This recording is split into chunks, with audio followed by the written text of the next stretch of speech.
Here we go with another episode of the ISO on the Gonzaga Nation Media Network. Today is Wednesday, August 3rd, 2022, meaning it's Mailbag Wednesday, where each week and each Wednesday I take a chance to look at some listener questions, whatever they may be.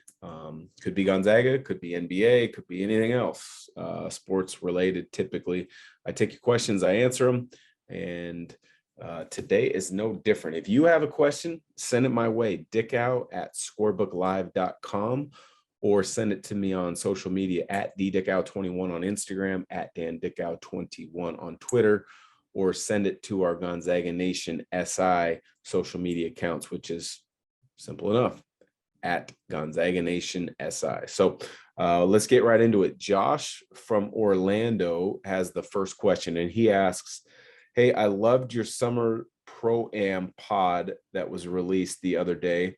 Did you ever play in the Drew League or the crossover? Well, Josh, appreciate you listening.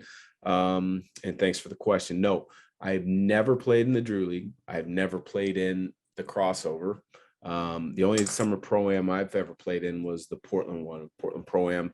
It was tremendous for me when I was a young, especially college player. So it was the first chance as a college player I got to play against guys like Damon Stoudemire, Terrell Brandon, and then other high-level pros who were playing in Europe at the time.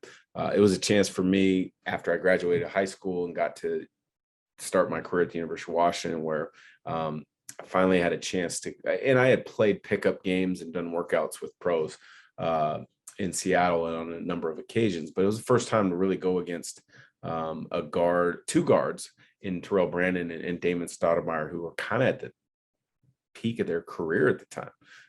Damon Stoudemire, a year or two before, had just been Rookie of the Year. Terrell Brandon, this was right before he started having some knee issues, which ended his career. But it was a great opportunity for me to test myself against those guys. And it was an unbelievable atmosphere. It used to be at the Salvation Army in Portland. Then it moved to PCC right down the street. And then it moved to the SEI Center, also in Northeast Portland. So played there for a number of years, both as a college player and then as a NBA player. Actually, and it even went to Grant. So it's bounced around from place to place. But the last couple of years since it's been started back up again, they played at Park Rose, which is in East Portland. So appreciate the question, Josh. Second question comes from Jeff in Boise, Idaho. He asks, what are your thoughts on Leon Rice getting a 5-year extension at Boise State? Yeah, I could really just do it in one word answer. Awesome. I think it's well deserved. What he did with that team last year, I thought was tremendous. They got a terrible draw in the first round where they had to play Memphis. I can't remember if they were the 8 or they were the 9, but when you're in an 8-9 game in the NCAA tournament, it's a toss-up as it is. I thought they should have been probably, I know seeding's hard, but I mean, I thought 7, maybe even creep up as high as 6, because they won the league title, they won the league tournament title in a really good conference, the Mountain West. So I thought they were undervalued going in.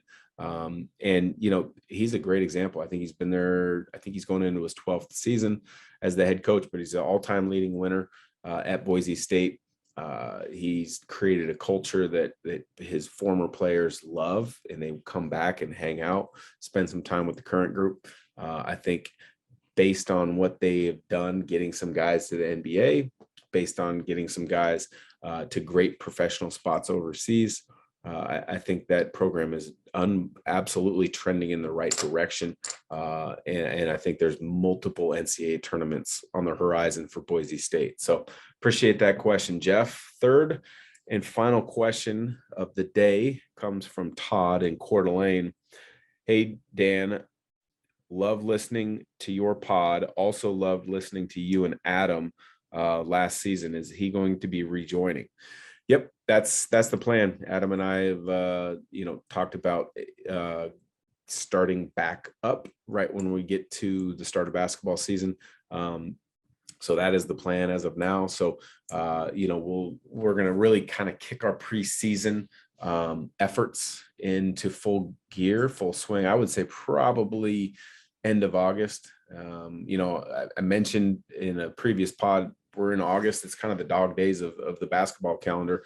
Not as many people are focused in and listening and watching or reading articles on college basketball as they do once that season is right around the corner. College football is 4 weeks away. Practice players start coming back to campus, and many schools start end of August. And I think the if I'm not mistaken, usually that craziness in the kennels usually mid October. So we'll be back full swing with everything that we're doing with articles, with multiple podcasts and show releases, both on the men's basketball and the women's basketball front this season. But yeah, Adam's planning to be back. We're going to be doing lots of similar things as we did a season ago, trying to bring you the best content possible, kind of with an insider's view. There's lots of other groups that do different things. The fact that Adam and I have been a part of the program, the fact that we're at practices, the fact that we talk to the coaches consistently and regularly, I think we see it from just a little bit different perspective. And so we're excited to bring that back again this year. So appreciate the questions, Jeff, Josh, and Todd. Have yourselves a great day. And again, if you have a question you want to send my way, or if you want to send it our way to one of our journalists, or to Adam, or to Stephanie Hawk Freeman, who's going to start up soon, let us know. We will answer them on Mailbag Wednesday. Take care. Have a great day.